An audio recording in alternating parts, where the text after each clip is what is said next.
Well, tomorrow marks the one-year anniversary of NBC News firing Matt Lauer. That, of course, followed allegations of sexual harassment by the Today Show host. For the moment, all we can say is that we are heartbroken. I'm heartbroken for Matt. He is my dear, dear friend and my partner, and he is beloved by many, many people here. And I'm heartbroken for the brave colleague who came forward to tell her story, and any other women who have their own stories to tell. It was a huge story, as you remember. NBC said it would fix itself after the scandal, get to the bottom of what happened and prevent it from happening again. Did they do that? Linda Vestra has been following this very carefully ever since. She's a philanthropist, a filmmaker, and a former network news anchor, including here. Her group has a full-page ad running in the New York Times tomorrow morning, also a piece on the foxnews.com opinion section, published just minutes ago, which is definitely worth reading. Linda Vestra joins us. Linda, thanks very much for coming on. Thank you very much. So one of the reasons I'm grateful that you're bringing this to public attention is that there was supposed to be an investigation, a public investigation, from which we could all learn, what happened. And I sort of wonder, where is it?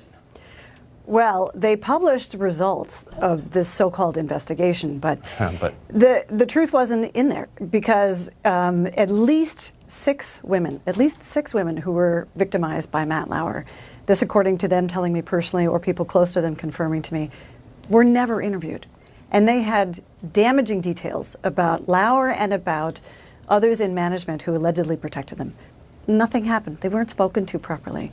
That also means, there are 4 members who are on-air talent who worked closely with Matt, who were never interviewed. They, too, had important information, and I believe the network knew it, that not only implicated Matt, but implicated other men in positions of power at NBC News, and that never got investigated.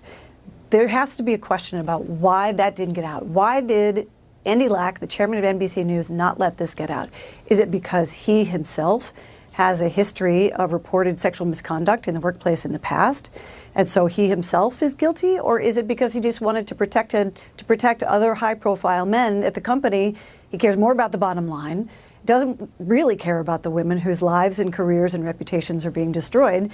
He just cares about the money and the men he wants to protect. But this is part of, NBC is part of a large publicly traded company, Comcast. That's right. And you would think they would have an interest in getting to the bottom of this. Why haven't they? It is long overdue that the Comcast board of directors get involved. You're right. They are directors of a publicly traded company. They are answerable to shareholders. They are answerable to the public. This is a broadcaster that is regulated by the FCC. So these board of directors, they cannot get away with burying their heads in the sand.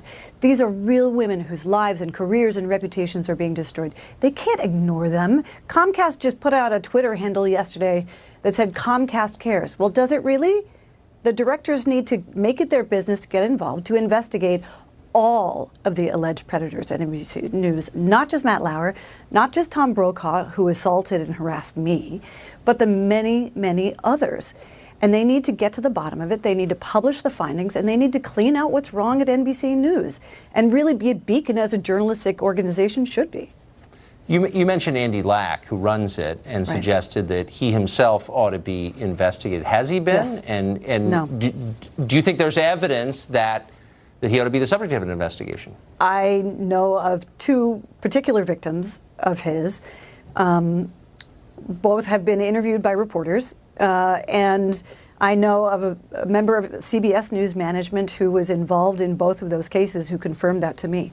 So yes, that exists, and it's also been in print. I mean, this is out in the news, and what is shocking to me is that it's easily findable. You could Google this. And does NBC Universal and Comcast just not care? Does Steve Burke, Andy Lack's boss, did he know about this and just not care that he had an alleged, I would say, predator running the news division? Does Brian Roberts not care? Comcast was founded as a family company. Tell me how that is a family company when women are being abused and being silenced. And these non-disclosure agreements and forced arbitration are literally choking their very voices off and preventing them from speaking. How fair, moral, and ethical is that? This is a news organization. They should do much better. Well, the fact that Andy Lack has been accused of that, who's running it, is shocking. Can you, very quickly, give us a sense of the time frame on those allegations against Andy Lack?